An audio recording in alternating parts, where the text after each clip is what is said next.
Hello बच्चों, welcome to career planet. Myself Surendra Gurwani. Physics में electrostatics मतलब स्थिर वैद्युतिकी हम पढ़ रहे थे और लास्ट टॉपिक में हमने पढ़ा था विद्युत द्विध्रुव के बारे में। तो द्विध्रुव के बारे में हमने पढ़ा कि द्विध्रुव आघूर्ण का सूत्र क्या है। फिर हमने पढ़ा कि आघूर्ण के बाद हमने पढ़ा उस पर लगने वाला बल, उस पर लगने वाला बल आघूर्ण और उसको घुमाने में किया गया कार्य, और लास्ट में हमने पढ़ी थी इसकी स्थितिज ऊर्जा। ये सब हमने द्विध्रुव के बारे में पढ़ा। अब हम पढ़ते हैं, आज स्टार्ट करते हैं विद्युत द्विध्रुव के लिए। विद्युत द्विध्रुव के जो हमें पढ़ना है वो है विद्युत द्विध्रुव के कारण विद्युत क्षेत्र की तीव्रता। क्योंकि आपको पता है द्विध्रुव में आवेश तो ही, और आवेश अपने आसपास क्या बनाता है, विद्युत क्षेत्र। तो विद्युत क्षेत्र की तीव्रता हमें यहाँ पर पढ़नी है, विद्युत क्षेत्र की तीव्रता हमें निकालनी है। ठीक है, तो 12th क्लास में देखा जाए तो इसका डेरिवेशन भी है 12th के हिसाब से, बोर्ड के हिसाब से बहुत अच्छा डेरिवेशन है इसका, बोर्ड एग्जाम्स में आता है और इंपॉर्टेंट सूत्र है विद्युत क्षेत्र की तीव्रता के लिए। ठीक है, तो हम देखते हैं, यहाँ पर स्टार्ट करते हैं। देखो, सबसे पहले हम निकालेंगे केंद्र पर विद्युत क्षेत्र की तीव्रता। अलग अलग जगह पर निकालनी है, अलग अलग स्थितियों पर। तो सबसे पहला है केंद्र। तो सपोज करें -q का आवेश है और ये +q का आवेश है, बन गया द्विध्रुव। इनके मध्य की दूरी होती है 2a इनके मध्य की दूरी है। ठीक है, हमें निकालना है केंद्र पर विद्युत क्षेत्र। केंद्र पर विद्युत क्षेत्र की तीव्रता हमें ज्ञात करनी है। तो देखो, आप ये आवेश में मान लेता हूँ A, ये आवेश में मान लेता हूँ B, दो आवेश मान लिए, तो ये अपना अपना विद्युत क्षेत्र देंगे। और कुल विद्युत क्षेत्र निकालने का, जैसा कि मैंने आपको पहले ही बताया था, न्यूमेरिकल भी हमने किए थे, इसके स्टेप्स होते हैं। बलों का सदिश योग किया था, विद्युत क्षेत्र की तीव्रता का सदिश योग किया था, सबके स्टेप्स होते हैं। तो स्टेप्स क्या हैं? सबसे पहला स्टेप आपको पता है, विद्युत क्षेत्र की तीव्रता को हमें ड्रॉ करना पड़ता है। सबसे पहले हम इनको बनाएंगे। तो -q का आवेश जो है EA, इसकी दिशा बताओ क्या होगी। ठीक है, और +q का आवेश जो है, इसकी वजह से विद्युत क्षेत्र है, तो इसकी दिशा क्या होगी, दिशा बतानी है। तो प्लस आवेश से तो होता है दूर की ओर, ये हो गया EB। ठीक है, और माइनस के आवेश की वजह से होता है माइनस आवेश की ओर, तो ये हो गया EA, इस दिशा में। अब दोनों की दिशा देखें तो समान है, दोनों के मध्य कोण क्या है, 0 डिग्री है। तो परिणामी विद्युत क्षेत्र जो हमें केंद्र पर निकालना है वो हम आराम से निकाल सकते हैं। ठीक है, तो कोण का मान क्या आया, 0 डिग्री। ये हमें पता लग गया कि दोनों की दिशा समान है, हम जोड़ लेंगे। अब हम इनका मान निकाल लेते हैं। मान क्या होगा, EA और EB का, दोनों जगह पर आवेश समान है और ये जो केंद्र है ये दोनों आवेशों से बराबर दूरी पर है, A दूरी पर। तो विद्युत क्षेत्र की तीव्रता की अगर बात करें तो A पर और A की वजह से और B की वजह से विद्युत क्षेत्र की तीव्रता बराबर होगी, वो होगी KQ/R²। ठीक है, और दिशा आपके सामने है। तो केंद्र पर विद्युत क्षेत्र की तीव्रता हम निकाल सकते हैं।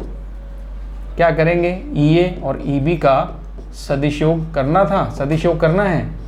और सदिश योग में चूंकि थीटा का मान 0 डिग्री है, थीटा का मान 0 डिग्री है, इसलिए यहाँ पर ये सिंपल योग हो जाएगा। सिंपल सा योग करना है चूंकि यहाँ पर कोण 0 डिग्री है। ठीक है, EA EB दोनों का मान समान है, दोनों को लिखकर जोड़ दूं तो दोनों का समान मान है, तो आंसर आ गया 2KQ/A²। 2KQ/A², ये आ गया केंद्र पर विद्युत क्षेत्र की तीव्रता का मान 2KQ/A²।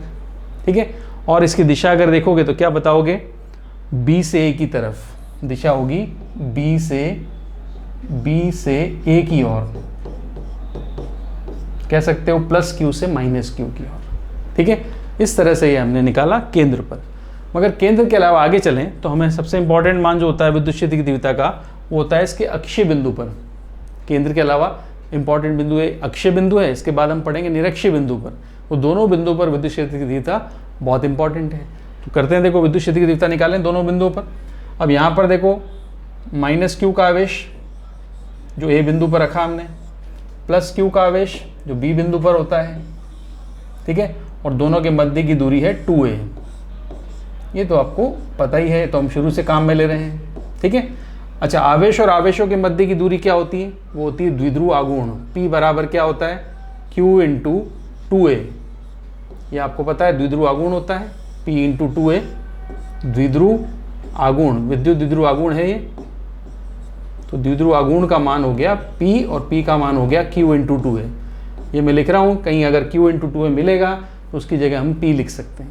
ठीक है, अब इधर देखो, ये हो गया बिंदु A, ये हो गया बिंदु B, हमें चाहिए अक्षीय बिंदु पर। ठीक है, तो माना कि अक्षीय, अच्छा पहले बताओ अक्षीय बिंदु मतलब ऐसा बिंदु जो अक्ष पर उपस्थित होगा। तो द्विध्रुव की अक्ष कौन सी है?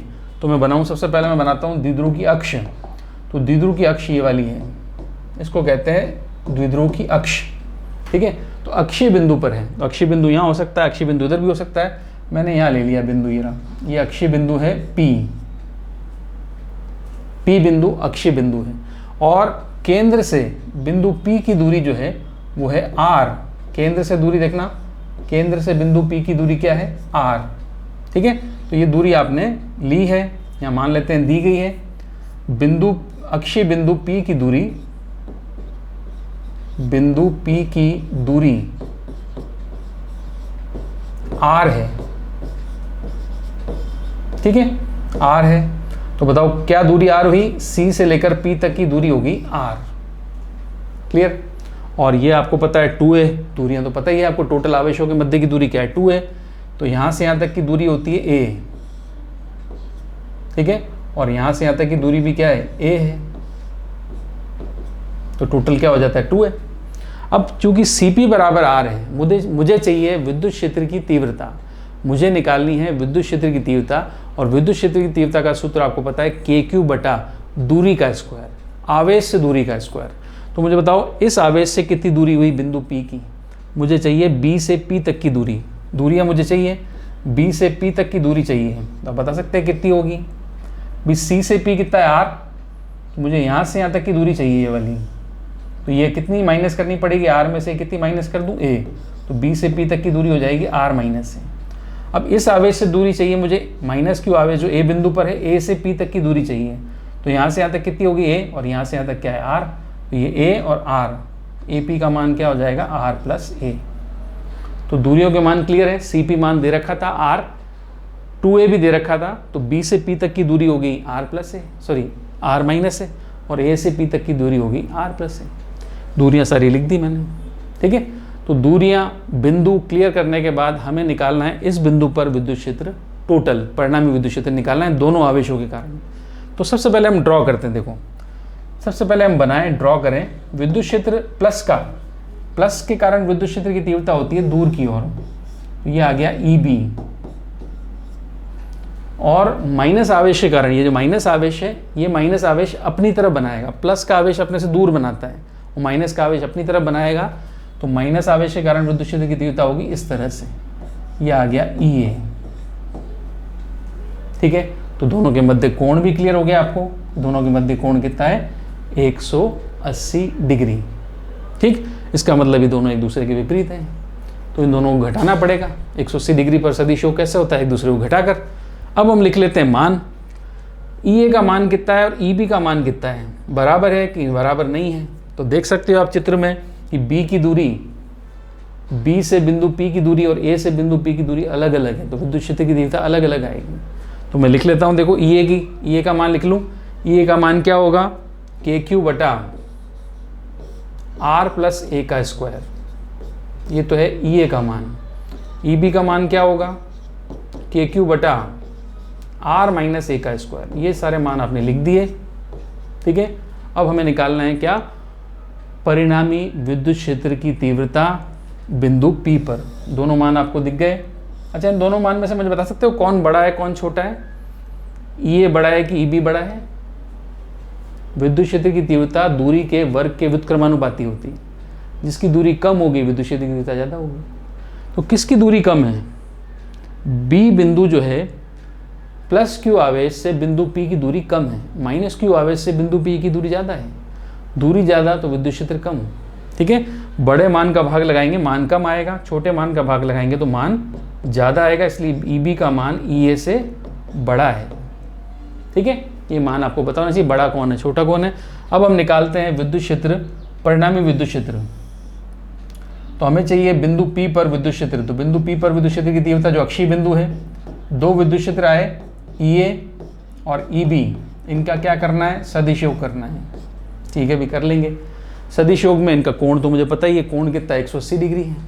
अब मैं लिख देता हूँ, चूंकि कोण इनके मध्य 180 डिग्री है। अब 180 डिग्री कोण है तो घटाना पड़ेगा। अब घटाने के लिए आपको सोचना पड़ेगा इसमें कि घटाएं, दोनों घटाना है। अब ए में से बी घटाएं कि बी में से घटाएं, तो आपको ये देखना पड़ेगा बड़ी राशि में से छोटी राशि घटानी होती है। ठीक है, तो बड़ी राशि कौन सी है इसमें, ई बी, छोटी राशि कौन सी, ई है। अच्छा, बड़ी में छोटी घटाएंगे तो धनात्मक मान आएगा, छोटी में से बड़ी घटाओगे तो ऋणात्मक मान आएगा। 10 में से 7 माइनस करेंगे तो +3 आएगा, मगर 7 में से 10 माइनस करोगे तो -3 आएगा। तो -3, अब हमारे पास यहाँ स्वतंत्र है, हम किसी में से कुछ भी माइनस कर सकते हैं। सदिश में जो बड़ा सदिश होगा परिमाण में, उससे छोटा सदिश आपको घटाना है। ठीक है, तो यहाँ पर मैं लिखूंगा ई बी माइनस ई ए, चूँकि ई बी बड़ा है, ई ए छोटा है। अब ई बी का मान रख दिया, देखो ई बी का मान कितना है, के क्यू बटा आर माइनस ए का स्क्वायर रख देता हूँ, के क्यू बटा आर माइनस ए का स्क्वायर, और इसमें से माइनस करना पड़ेगा के क्यू बटा आर प्लस ए का स्क्वायर। ठीक है, ये मान मिलेगा अक्षीय बिंदु पर विद्युत क्षेत्र तीव्रता का मान, ये निकालना पड़ेगा, सॉल्व करना पड़ेगा।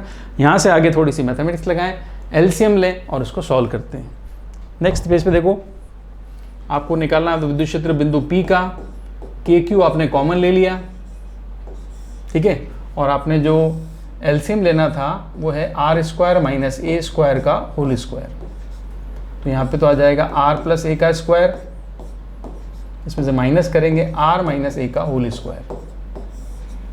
ठीक है, ये माइनस करना पड़ेगा। अब ध्यान से देखो, तो इसको खोल सकते हैं, ओपन कर सकते हैं, हम ओपन कर लेते हैं, इसको खोल लेते हैं, R square plus A square plus 2RA, और इसको ओपन करते हैं जब, तो आता है R square plus A square minus 2RA आता है। बट ये आगे माइनस का चिन्ह लगा हुआ है, तो माइनस का चिन्ह लगेगा तो सबके चिन्ह डिस्टर्ब कर देगा, सबके चिन्ह चेंज कर देगा, तो ये माइनस और ये हो जाएगा प्लस। होल स्क्वायर तो माइनस का खोला था, बट माइनस का चिन्ह गुणा किया, सबके चिन्ह बदल गए। अब बताओ क्या कैंसिल होगा, नीचे हमारे पास लिखा हुआ है R square minus A square का स्क्वायर। अब यहाँ ध्यान से देखो, आर स्क्वायर से R square cancel, A square से ए स्क्वायर कट गया, टोटल मान आ गया के क्यू, ये 2RA टोटल हो जाएगा 4RA, अपॉन में लिखा हुआ है R square minus A square का होल स्क्वायर। ठीक है, ये आ गया ईपी का मान। अब हमने ध्यान से देखा था कि हमें पता है द्विध्रुव आघूर्ण का मान हमने रखा था। द्विध्रुव आघूर्ण क्या होता है, P बराबर Q इंटू 2A। तो क्या यहाँ पर Q दिख रहा है आपको, बिल्कुल है, 2A है, A है तो 2 भी तो है, यहाँ से 4 से 2 अपन काम में ले लेते हैं। तो आप देखो ध्यान से, K फिर लिखो Q इंटू 2A, ये 4RA था, 2R मैंने अलग कर दिया, इसमें से 2R अलग करूँगा, 2A बचेगा अपॉन में। अब यहाँ पर ध्यान से देखो कि R square minus A square लिखा हुआ है, R square minus A square का होल स्क्वायर लिखा हुआ है। ठीक है, तो ये कहा जाता है, चूंकि आपको पता है द्विध्रुव में जो दूरी होती है ए, वो बहुत कम होती है, और आर दूरी के अक्षीय बिंदु है। यदि हम कह सकते हैं, यदि जो अक्षीय बिंदु की दूरी है वो बहुत ज़्यादा है, अक्षीय बिंदु जो है वो दूर लिया है, तो फिर बहुत दूर लिया है, तो आर का मान बड़ा है, तो आर स्क्वायर का मान बड़ा हो गया ए स्क्वायर की तुलना में, तो ए स्क्वायर का मान छोटा हो गया आर स्क्वायर की तुलना में। तो हम क्या करें, R square minus A square लिखा हुआ है, मैंने आर स्क्वायर माइनस 0 कर दिया, ए स्क्वायर का मान आर स्क्वायर की तुलना में नगण्य है, तो नगण्य, तो मैंने क्या लिख दिया 0, ए स्क्वायर का मान आर स्क्वायर की तुलना में नगण्य है। ठीक है, तो यहाँ तक पहुँच गए। अब देखो ध्यान से, अब क्या, यहाँ पे तो मुझे P रखना है इस जगह पर। ठीक है, और ये 2R आ जाएगा, और ये आर स्क्वायर का होल स्क्वायर आर पावर 4 हो जाएगा। तो मुझे बताओ बिंदु P पर, अब मैं लिख रहा हूँ, देखो क्या आएगा, K आएगा, फिर P आएगा, फिर 2R आएगा, तो 2KPR लिख दी, और नीचे आर स्क्वायर की पावर 4 आ जाएगा, आर पावर 4। अब आपको दिख रहा है इजीली, आर से आर तो कैंसिल हो गया। तो बिंदु P जो हमारा अक्षीय बिंदु है, मैं लास्ट में यहाँ पे अक्षीय लिख देता हूँ, अक्षीय बिंदु पर जो मान आया वो आया 2KP अपॉन आर क्यूब, यह आया अक्षीय बिंदु पर विद्युत क्षेत्र की तीव्रता का मान। और इसको सदिश रूप में लिखना है तो सदिश रूप में लिख सकते हैं, आराम से सदिश लगा दिया, नीचे दोबारा भी लिख सकते हो सदिश रूप, और यहाँ भी मैंने सदिश लगा दिया। अब बीच में बराबर का चिन्ह आ रहा है, तो E की दिशा और P की दिशा समान है।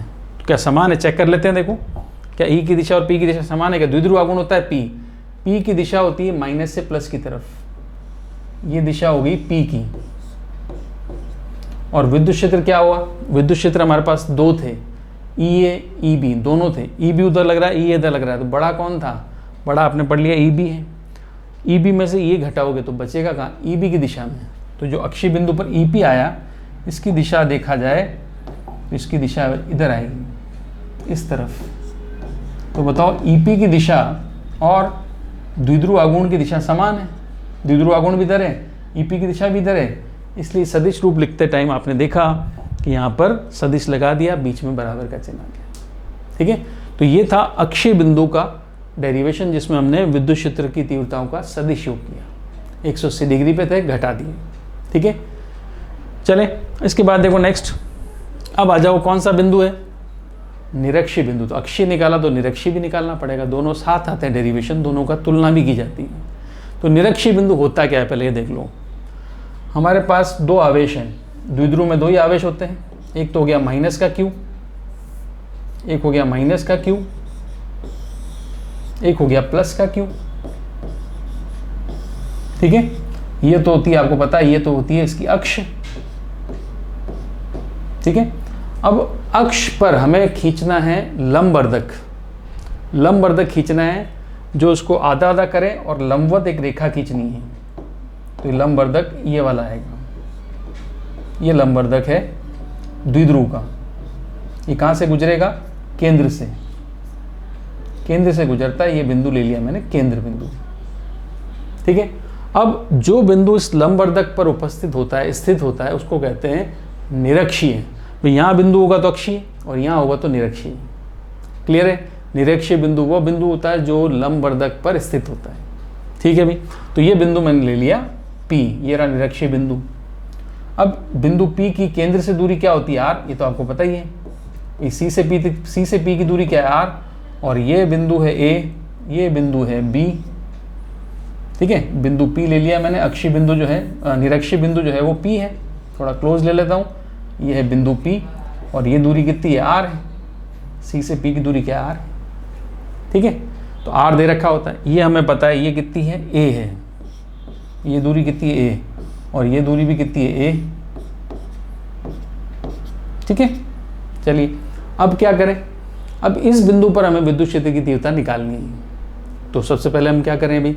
दूरी तो हमें पता थी, ये तो CP दे रखा है। अब मैं सबसे पहले A और B से बिंदु, आवेश से बिंदु P की दूरी देखूं। आवेश से बिंदु P की दूरी क्या होगी? ये वाली। A से कितनी दूरी है और B से कितनी दूरी है? ये दूरी मान लेता हूं x। ठीक है, तो A से P या फिर B से P, ये दूरी बराबर होगी, इसका मान x होगा और x का मान भी आप पाइथागोरस थ्योरम से लिख सकते हो। ये कितना r, ये कितना a, तो x का मान क्या होगा? r square plus a square.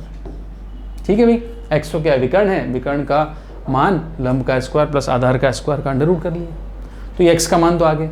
ठीक, अब क्या करें? देखो x दूरी का मान मिल गया। अब सबसे पहले मैं विद्युत क्षेत्र की तीव्रताओं को ड्रॉ करता हूँ। यहाँ पर सबसे पहले मैं विद्युत क्षेत्र की तीव्रताओं को बनाऊँ। अब ये माइनस क्यू जो होगा, ये विद्युत क्षेत्र कहाँ बनाएगा? माइनस क्यू विद्युत क्षेत्र बनाएगा खुद की तरफ, पता है सबको? माइनस क्यू विद्युत क्षेत्र बनाता है खुद की तरफ, तो ये आ गया EA। और धनावेश जो होता है यह बनाता है अपने से दूर की ओर, तो ये अपने से दूर की ओर बनाएगा, तो ये अपने से दूर की ओर बनाएगा, तो ऐसे बनाएगा। ये हो गया EB, कोई दिक्कत नहीं इसमें। अब क्या इनके मध्य का कोण समझ में आ रहा है? कुछ नहीं आ रहा भाई। 0 डिग्री होता तो जोड़ लेते, पहले केस में किया था। 180 डिग्री होता घटा लेते, दूसरे केस में किया था। अब यहाँ तो केस ही अलग है, तो इसका सदिश योग करने की बजाय, एक सदिश योग तो कर ही सकते हो, एक ऑप्शन है। सदिश योग करने के बजाय जो दूसरा तरीका है इसका, वो है इसका घटक वाली विधि। तो निरक्षीय बिंदु कहते हैं सर डेरिवेशन थोड़ा हार्ड है, 2 बार समझना है। 2 बार समझो, मगर ये ईजी है क्योंकि इसमें सदिश योग ना करके घटक कर रहे हैं। घटक करना, चित्र अगर आपने सही बना दिया, घटक सही कर लिए, तो फिर तो आपको कुछ नहीं करना, फिर तो सदिश योग करना ही नहीं, फिर घटकों को जोड़ना है बस। ठीक है, कैसे देखते हैं? देखो घटक कैसे करें? ये कोण मान लेता हूं मैं थीटा, और ये भी कोण मान लेता हूं थीटा। कोण बराबर है, दूरियां बराबर है, सब बराबर है, दोनों त्रिभुज बराबर हैं। ठीक है, और अक्ष में बना लेता हूं। देखो अक्ष, क्षैतिज अक्ष ये वाली हो गई, ये है क्षैतिज अक्ष, और ये अक्ष हो गई ऊर्ध्वाधर अक्ष। जो निरक्ष वही ऊर्ध्वाधर अक्ष है। ठीक है, अब मैं घटक करूं सबसे पहले EA के, ये है, ये कोण कितना हो गया थीटा। अच्छा ये थीटा है तो ये थीटा, ये थीटा है तो ये थीटा हो गया। हमें कोण अलग अलग निकालने, ये थीटा और ये वाला, ये भी थीटा है, ये भी थीटा है, ठीक है। अब मुझे बताओ ई ए का इधर घटक करें, ई ए का इधर घटक करेंगे ये वाला, तो ये घटक आएगा ई ए कॉस थीटा, कोई दिक्कत नहीं। और ई ए का नीचे की तरफ घटक करो, नीचे की तरफ ये क्या आ जाएगा, नीचे की तरफ घटक करोगे आ जाएगा ई ए साइन थीटा। नीचे की तरफ घटक करें तो आएगा ई ए साइन थीटा, ठीक है। यहाँ लिख देता हूँ मैं घटक, ये आएगा ई ए साइन थीटा, ठीक है। तो ई ए के दो घटक कर दिए, ए कॉस थीटा और ई ए साइन थीटा, राइट, घटक हो गए। इसी प्रकार ई बी के भी तो घटक कर सकते हैं। ई बी ये था, ई बी के घटक कर देते हैं, देखो तो ई बी का इधर घटक क्या आएगा, ई बी का इधर घटक क्या आएगा बताओ।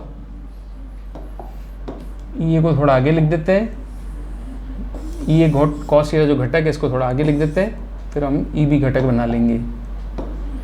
ई ए का जो घटक था ये था इस तरह से, ये आ गया ई ए कॉस थीटा। अब ई बी के घटक करते हैं, चलो ई बी का दो घटक, एक तो इधर आएगा, ये आ गया ई बी कॉस थीटा, ये भी तो कॉस थीटा होगा। और ई बी का एक ऊर्ध्वाधर घटक बनेगा ऊपर की तरफ, वो आएगा ई बी साइन थीटा, ठीक है। घटक घटक मैंने कर लिए, ध्यान से देखो, इसका एक घटक ई बी कॉस थीटा, इसका भी घटक ई ए कॉस थीटा, ये दोनों समान दिशा में, ई बी साइन थीटा ऊपर की तरफ और ई ए साइन थीटा नीचे की तरफ। अब मैं मान देख लेता हूँ सबसे पहले, दिशा तो घटक तो मैंने कर दिए, मान देखूँ, मुझे लग रहा है ई ए और ई बी का मान सेम होना चाहिए, क्योंकि आवेश का मान तो समान है, दूरी का मान भी समान है, तो ई ए ई बी दोनों का मान भी समान है, उसका मान है के क्यू बटा एक्स स्क्वायर, ठीक है। अब आपको दिख रहा है मान समान है, चूंकि विद्युत क्षेत्र की तीव्रता ए और बी के मान समान है, इसलिए E B sine theta E ए साइन थीटा के बराबर है, और ये बराबर और विपरीत भी हैं।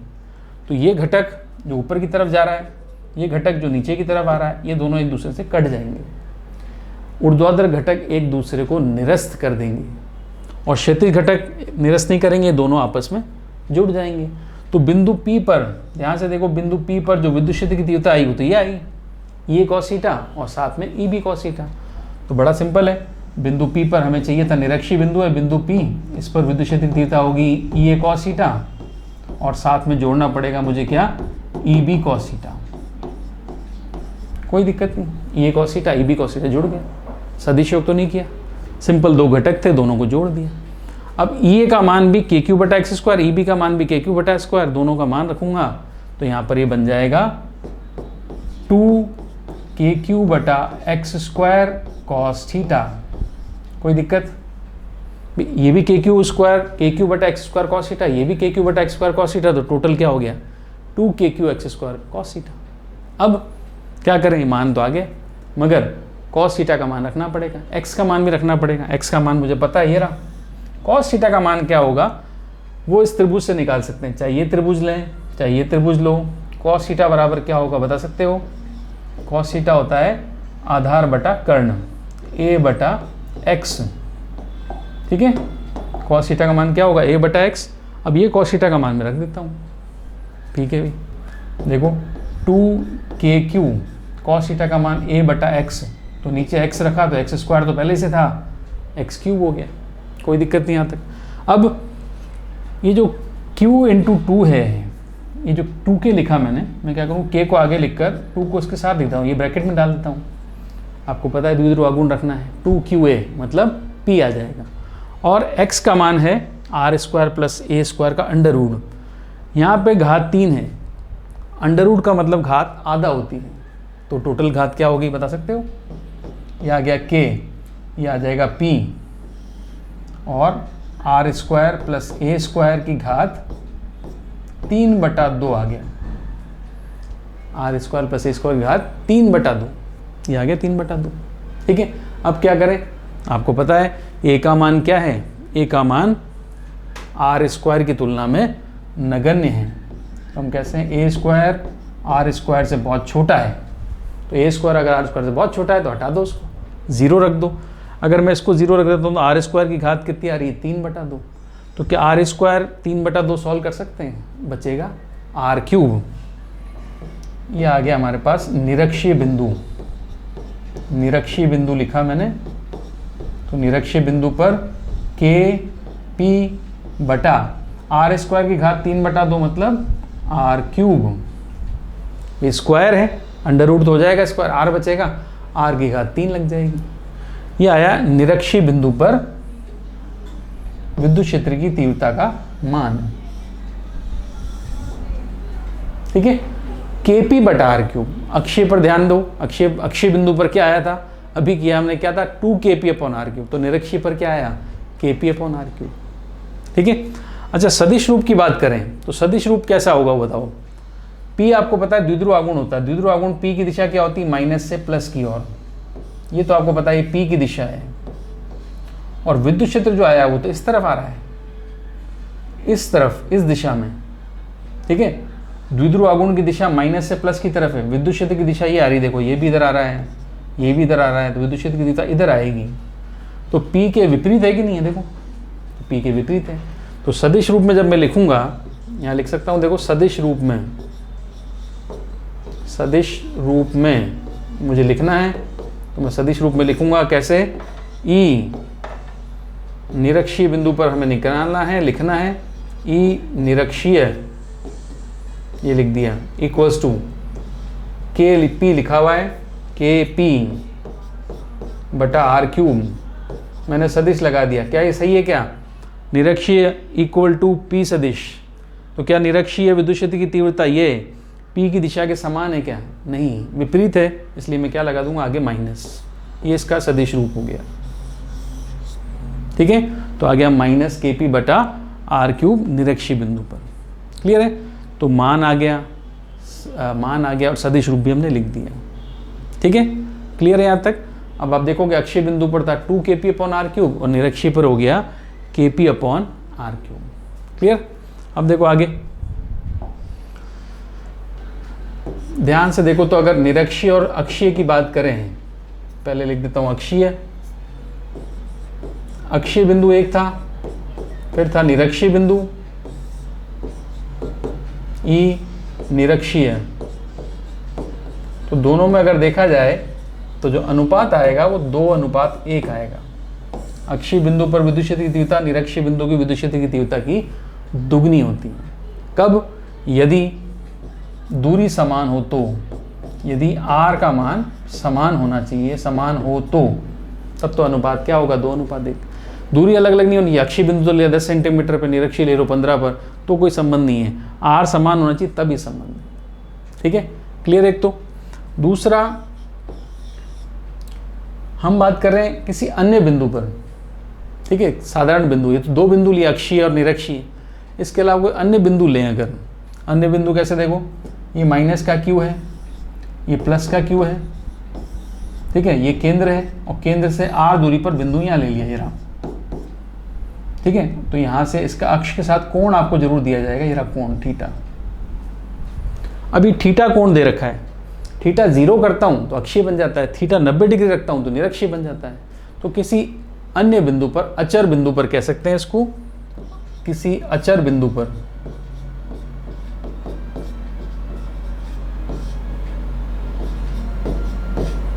ठीक है, जिसके ध्रुवीय निर्देशांक हैं r, थीटा। ध्रुवीय निर्देशांक मतलब इसमें दूरी और कोण दे रखा हो। ठीक है, अन्य बिंदु पर लिख देते हैं, चर अचर तो नहीं, अन्य बिंदु पर। ठीक है, तो यहाँ पर विद्युत क्षेत्र का जो मान आएगा, EP जो बिंदु लिया, इस पे मान आएगा KP upon R cube, under root में आएगा 1 + 3 cos स्क्वायर थीटा, ये मान आएगा।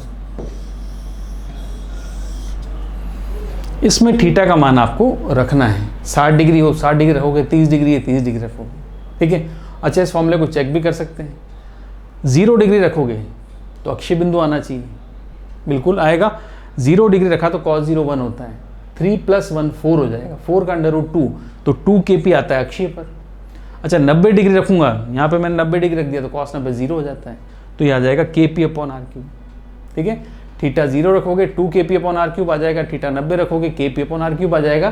तो ये फॉर्मूला क्रॉस चेक कर लिया हमने, क्या ये फॉर्मूला सही है, बिल्कुल सही है।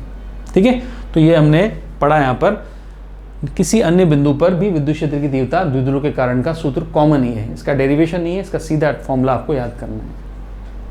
अब कर लेते हैं देखो न्यूमेरिकल इसका। न्यूमेरिकल में देखो एनसीईआरटी का एग्जाम्पल है ये, उदाहरण 1.10 10 माइक्रोकूलम के दो आवेश हैं जो 5 मिलीमीटर की दूरी पर स्थित है। 5 मिलीमीटर बहुत अल्प दूरी है, ठीक है।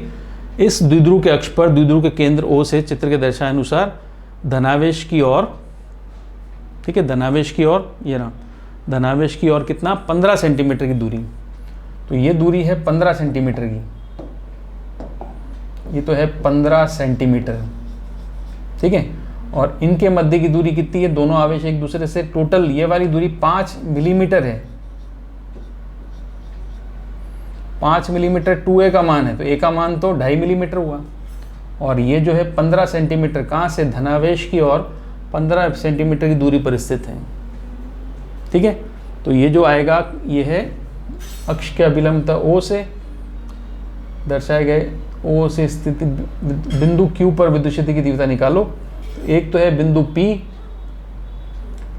A, धनावेश की ओर से 15 सेंटीमीटर की दूरी पर स्थित बिंदु P पर, और द्विध्रुव के लंबवत अभिलंबता O से 15 सेंटीमीटर की दूरी पर Q पर, ठीक है। तो ये तो अक्षीय बिंदु हो गया, कितनी दूरी पर है, 15 सेंटीमीटर की दूरी पर है, मतलब R का मान 15 है। और ये निरक्षीय बिंदु हो गया, ये भी 15 सेंटीमीटर की दूरी पर है, ठीक है भी। तो तुम निकाल सकते हैं आराम से, हमें सूत्र तो पता ही है, सवाल दे दिया, सूत्र में पता है, तुम सूत्र बना के सूत्र का इस्तेमाल करके न्यूमेरिकल कर सकते हैं। पहले मैं सबसे पहले P निकाल लेता हूँ। देखो P होता है द्विध्रुव आघूर्ण, ये क्या होता है Q × 2 है। आवेश कितना दे दिया 10 माइक्रोकूलम, तो 10 माइक्रोकूलम माइक्रो 10⁻⁻6 होता है, और दूरी का मान कितना हो गया 2a का मान दिख ही रहा है आपको 5 मिलीमीटर, ये 2a लिखना है यहाँ पर, ठीक है। तो देखो P का मान 10 × 10⁻⁻6 है, तो 10⁻5 तो यहाँ आ जाता है ऐसे, और 2a का मान दे दिया 5 मिलीमीटर, तो मिलीमीटर का मतलब यहाँ पर आएगा 10⁻³ करते ही मीटर आ जाएगा। भाई मिलीमीटर था, मीटर थोड़ी था, मिलीमीटर को हम क्या करेंगे 10⁻³ से मल्टीप्लाई करेंगे, मीटर में कन्वर्ट हो जाएगा। तो ये मान आ गया हमारे पास द्विध्रुव आघूर्ण का 5 × 10⁻⁸ कूलम मीटर, ठीक है। ये आ गया P का मान। अब P का मान मिल गया, R का मान मुझे पता है, R का मान कितना है 15 सेंटीमीटर। अब P का मान है 5 × 10⁻⁸, R का मान है 15 सेंटीमीटर। अक्षीय बिंदु निरक्षीय बिंदु दोनों पर तीव्रता निकाल सकते हैं, कर लेते हैं। मैं देखो कैसे करोगे, हमने क्या क्या निकाल दिया, P का मान निकाल दिया था, तो वो था 5 × 10⁻⁸ कूलम मीटर, और दूरी का मान 15 सेंटीमीटर दिया है, ठीक है, 15 सेंटीमीटर दिया है। अब पहला है अक्षीय बिंदु E अक्षीय,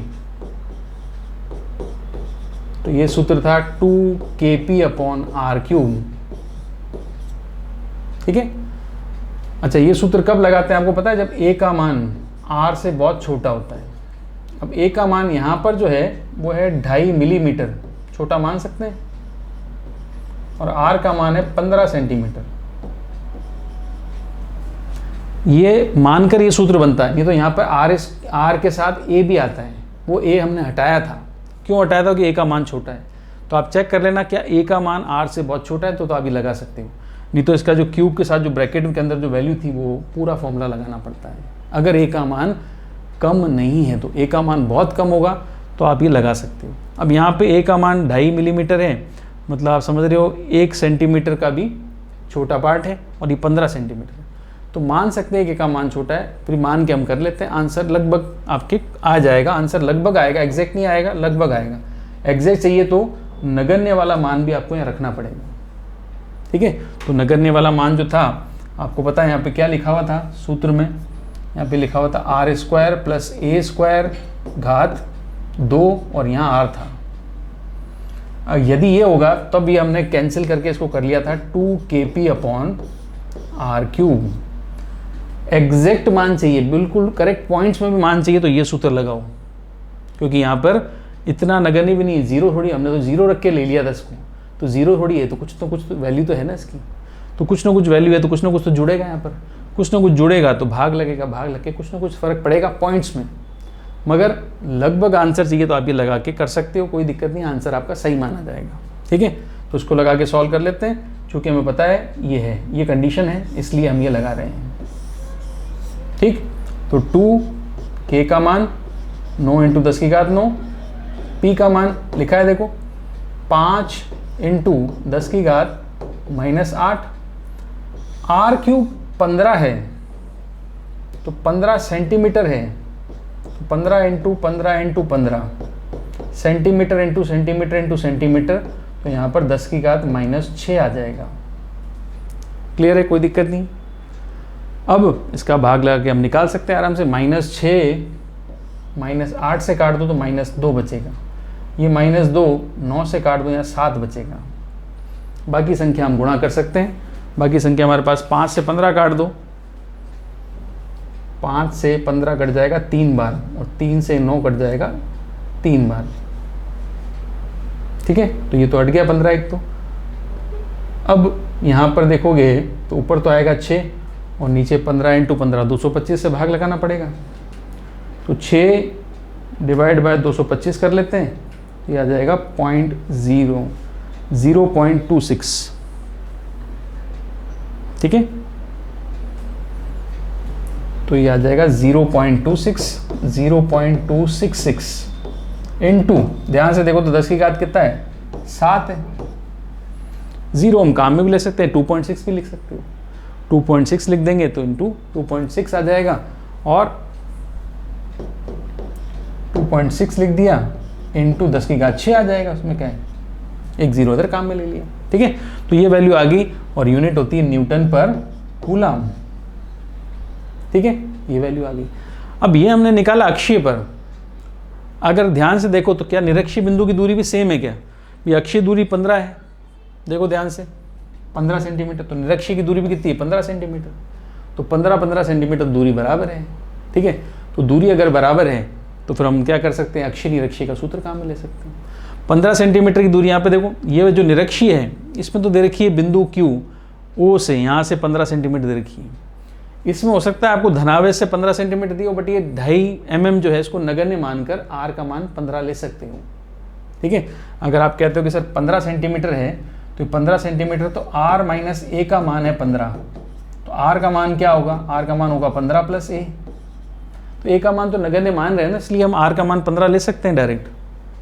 ये हमने नगण्य मान लिया, बहुत कम है इसलिए, और नहीं मानते हो तो फिर ये पूरा आपको r का मान रखकर इसको सॉल्व करना पड़ेगा, मगर इतना लंबा और एक्यूरेट करने की जरूरत नहीं है, हमारे पास आंसर तो आ ही रहा है, तो हमने आंसर आ ही रहा तो आंसर निकाल दिया। ठीक है, अप्रॉक्सीमेटली लगभग मतलब मान के चलो 0.1% या 0.01% की एरर होती है, बाकी आंसर ये करेक्ट है। ठीक है, अब ये अक्षीय बिंदु है, निरक्षीय बिंदु भी समान दूरी पर है, तो हम इसके सेकेंड पॉइंट में यही निकाल लेंगे आराम से निरक्षीय का। तो ई निरक्षीय निकालने के लिए क्या दोबारा फॉर्मूला लगाएं, क्या दोबारा मान रखें? ई निरक्षीय के लिए फॉर्मूला है Kp/r³, तो क्या वापस k का मान रखें, वापस p का मान रखें, वापस r³ का मान रखें? नहीं, ई निरक्षीय हमें निकालना है, तो मैं लिखूंगा ई अक्षीय / 2, बस। ठीक है, तो जो मान हमारे पास आया ई अक्षीय, इसमें 2 का भाग लगा दो, तो 2.66 का आधा कर देंगे 1.33। ठीक है, तो 1.33 इंटू 10 की घात 6 न्यूटन पर कूलम, सीधा आंसर आ गया। ठीक है, तो हमें पता है कि दूरी जो है a नगण्य नहीं होती, मगर हम नगण्य करके सूत्र को आसान कर लेते हैं, वही आसान सूत्र आपने काम में लेके न्यूमेरिकल सॉल्व करना है। ठीक है, तो इस चैनल पे अगर आप फर्स्ट टाइम विजिट कर रहे हैं तो सब्सक्राइब जरूर करें, और अपने फ्रेंड्स के साथ, हिंदी मीडियम वाले बच्चों के लिए, खास हिंदी मीडियम वाले बच्चों के लिए हम वीडियो लाए हैं, तो जितने भी हिंदी मीडियम वाले बच्चे हैं उनके साथ शेयर करें। ठीक है, तो हम मिलते हैं, आज का लेक्चर हमने पढ़ लिया, द्विध्रुव के कारण विद्युत क्षेत्र की दिशा निकाल ली। हम मिलेंगे अब नेक्स्ट लेक्चर में नेक्स्ट टॉपिक के साथ। टिल देन गुड बाय, पढ़ते रहिए।